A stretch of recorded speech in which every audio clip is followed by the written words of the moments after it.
Hello everyone, welcome back to our channel Lovely Years. Here's Manuja. Today we are going to discuss about the sale and what are the rights and liabilities of buyers and sellers under the Transfer of Property Act 1882. So today in this video we are going to discuss about the definition of sale, how sale is made, then delivery of goods, contract of sale, essentials of sale, mode of transfer, and then lastly buyers and sellers liabilities and rights. Apart from this, if you want to know about anything related to this topic, do tell us in the comment box below. So firstly, the definition of sale. It is defined under section 54 of our Transfer of Property Act 1882. Now here sale, that doesn't mean which is written on the doors and walls of every shop these days, sale during some festival seasons or some, recently on the Republic Day, we had Republic Day sale. So it's not that sale, it's basically the when you give some goods and in exchange of that you get some money. That is sale. Sale, it is defined as under Transfer of Property Act. Sale is a transfer of ownership in exchange for a price paid or promised, or part paid and part promised. Means it is simply exchange of ownership of some property. Here always remember, we will see this also in the essentials of sale. Property is always when we say property, it's always immovable property in Transfer of Property Act. So Transfer of Property Act is related only to immovable property. It have given provisions only in relation to immovable property. So sale is anything where you give the ownership of some immovable property, and in exchange of that you get some price. That price is only, which is again we will see in essentials, it is only in the money form, and which is part paid. Part paid means half money you have paid, half you will pay in the future, or you have paid complete money, or the promise is done now to make the payment in the future. Sale how made? If the property is tangible, immovable property of the value of 100 rupees or more, or if it's intangible property, the registration of such sale is compulsory. Means the sale can only be made through registered documents in case of such properties.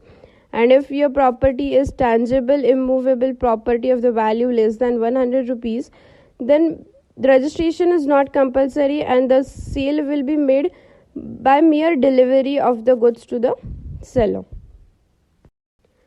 So next is delivery of goods. So here we will see that at what point of time we can say that the delivery of goods has taken place. So it's very simple. When the seller puts the property in the possession of the buyer or any such person which the buyer directs, which means if the buyer tells you कि मुझे मत दे, मेरा friend मेरे behalf पे collect कर लेगा, वो मुझे दे देगा, वो वहाँ पे आ रहा ही है उस प्लेस पे, तो वो तेरे पास से कलेक्ट कर लेगा. So which means he have directed you to give the property to his friend, which is equivalent to giving it in the possession of the buyer. Okay, so in such case we will say that the delivery of goods has taken place. Contract for sale. We all know what is contract, right? It is defined under section 2H of our Indian Contract Act as an agreement enforceable by law. So here the contract is for the sale of immovable property and it takes place on the terms and conditions settled between the parties to the contract. Here the parties to the contract will be our buyer and seller. So there will be some they will settled or they will agree to some terms on which the sale of such property will take place. Essentials of sale. So there are these 4 elements which are necessary for sale to take place. First, parties to sell. which are buyer and seller. So for any sale to take place, there must be two parties between which the sale will take place. That is one buyer and one seller. Then the subject matter of sale, as I told before only, in Transfer of Property Act, the provisions are given only in relation to immovable property. So here we will be only talking about the immovable property. So here our subject matter will be only immovable property. Now price or consideration which has to be paid in exchange of that property, right? No one will give it. If it's given for free, it would be termed as a gift. So price or consideration, it should be always in money form. Here, see, if something in return is not paid, then it would be a gift. If you give property in exchange of a property, or some, in exchange you gave something, then what it would be? Barter exchange. So here, if for the sale to take place, only money should be given as a consideration. Then the fourth is transfer and conveyance. There should be a transfer of ownership. There should be transfer of interest in the property to the buyer by the seller. Mode of transfer. There are two ways through which the transfer will take place. That is, first is delivery of goods and second is registration of a sale deed. First we will see delivery of possession. So first of all, what is possession?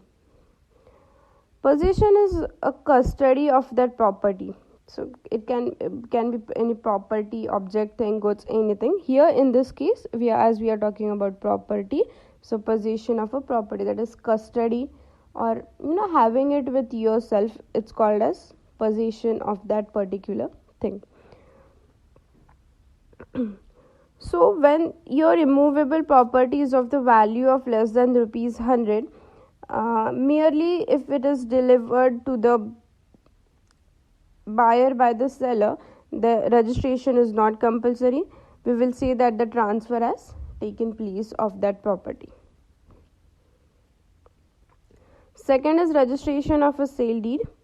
So when your tangible immovable property is of the value of more than 100 rupees, and when it is intangible property of any value, the value doesn't matter in case of tangible property, intangible property.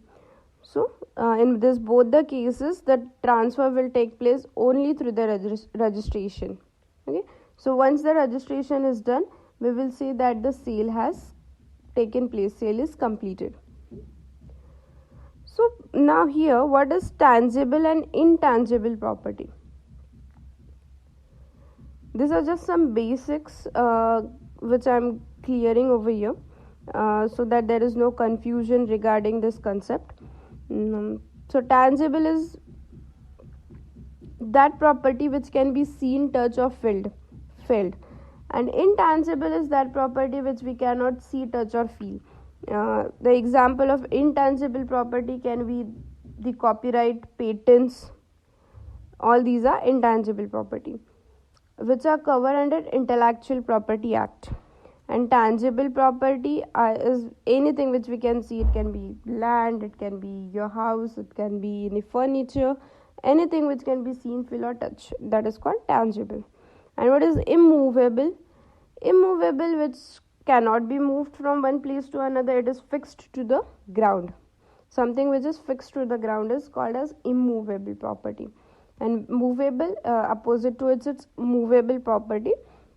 Anything which can be moved, easily moved from one place to another, it is termed as an immovable. It is termed as movable.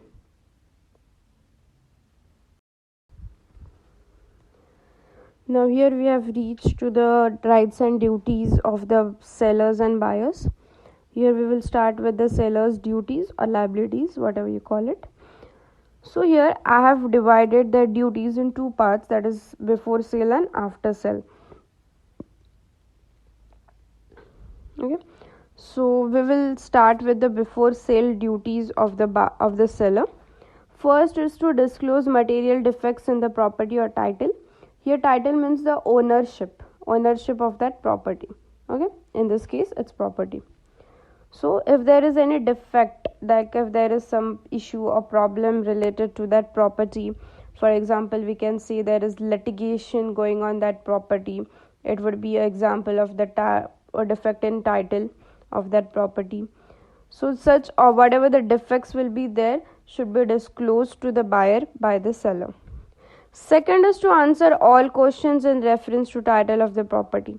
Whatever question the buyer will ask you in relation to the ownership of that property, for example like आपने property कब खरीदी, कहाँ से खरीदी, कितने पैसे में खरीदी, whatever he will ask you, you have to answer such questions to him. To take care of property and title. Next is to produce title deed for inspection.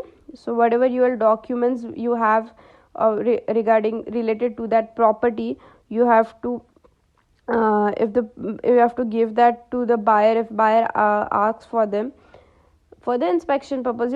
Sometimes both bar people tend to make fake documents of some property. It's termed as one sort of fraud. So if the buyer ask you for the inspection of the title deed, that is the documents, that is agreement of your property, you have to give that to the buyer for inspection. Next is to pay all the outcome taxes on the property.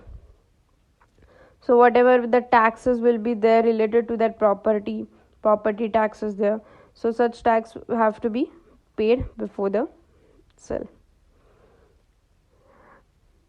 To arrange property conveyance of the property. To arrange proper conveyance of the property. So the conveyance here means the delivery, the transport. So it is the seller's duty to make arrangements for the proper way of delivering that goods to the buyer.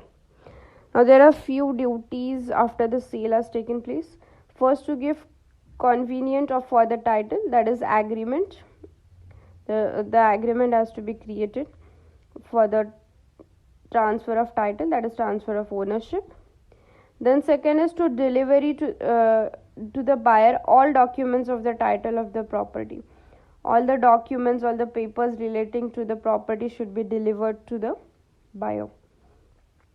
To give possession of the property to the buyer means you have to give ownership, possession, all the title, everything of the related to the property should be delivered to the buyer.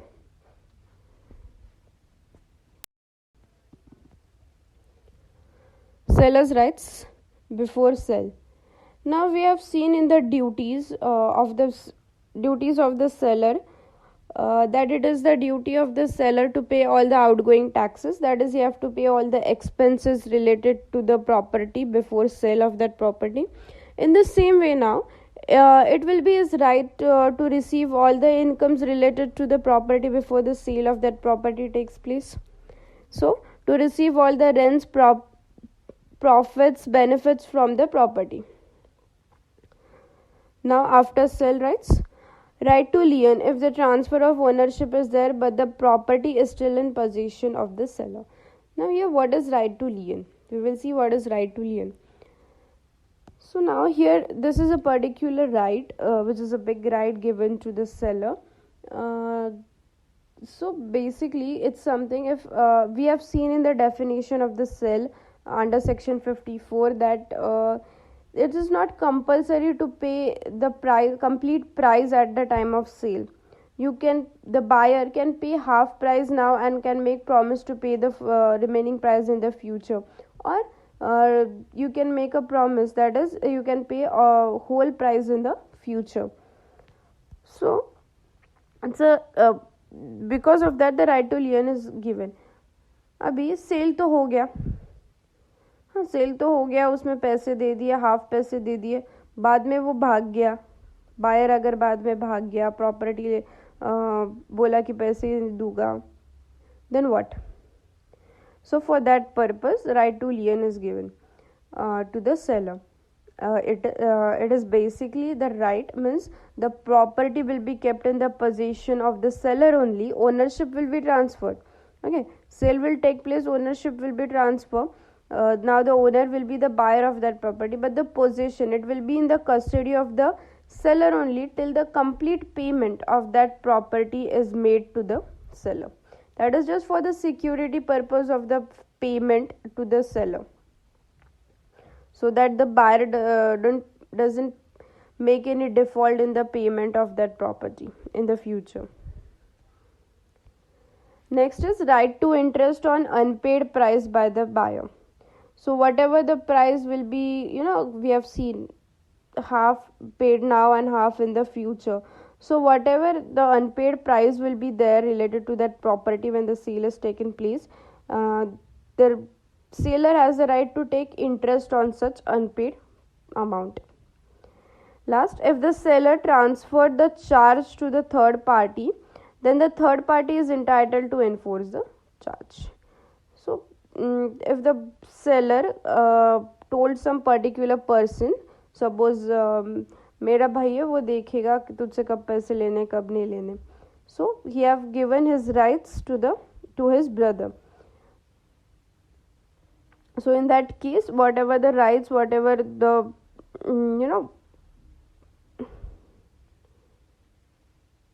so whatever his rights will be there in relation to the sale will be enforced by, means basically enforced by his brother.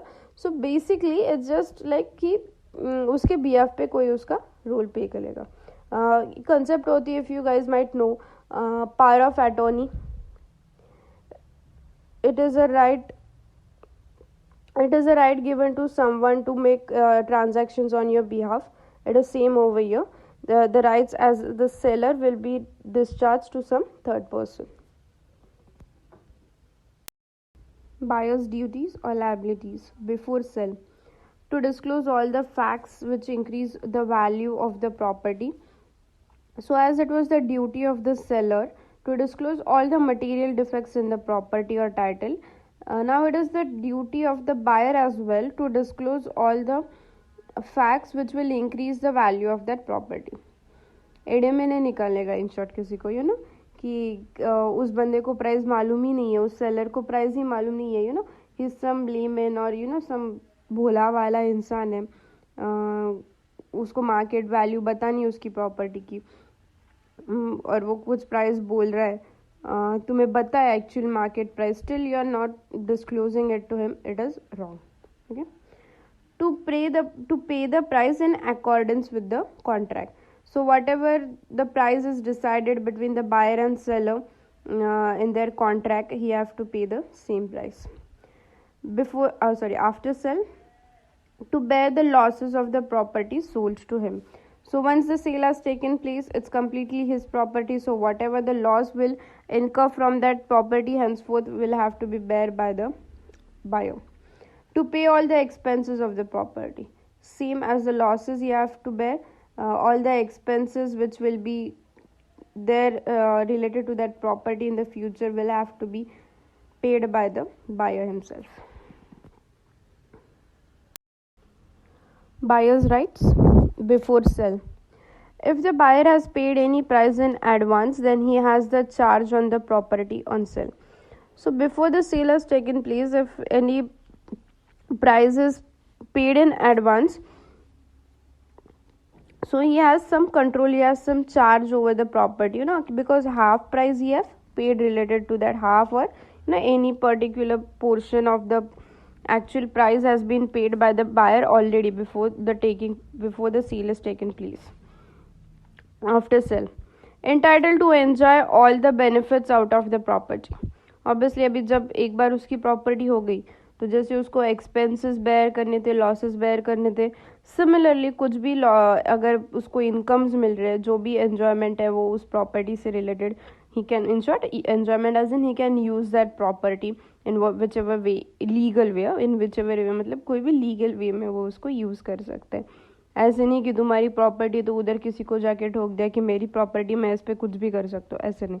Legal way में उसका कुछ भी use कर सकते हो, उधर कल drugs बनाना चालू कर दिया, मेरी प्रॉपर्टी, कुछ भी कर सकते हैं, ऐसे नहीं. सो you can enjoy your property and plus whatever incomes you will get related to that property, कुछ भी rent है, profits है, will be all of the buyers henceforth. Thank you for watching this video. Hope it was helpful to you. If you have any doubts regarding to this topic, or you have any suggestions, or if you want video on any particular topic, you can tell that in the comment section below, or even you can DM us on Facebook, Instagram.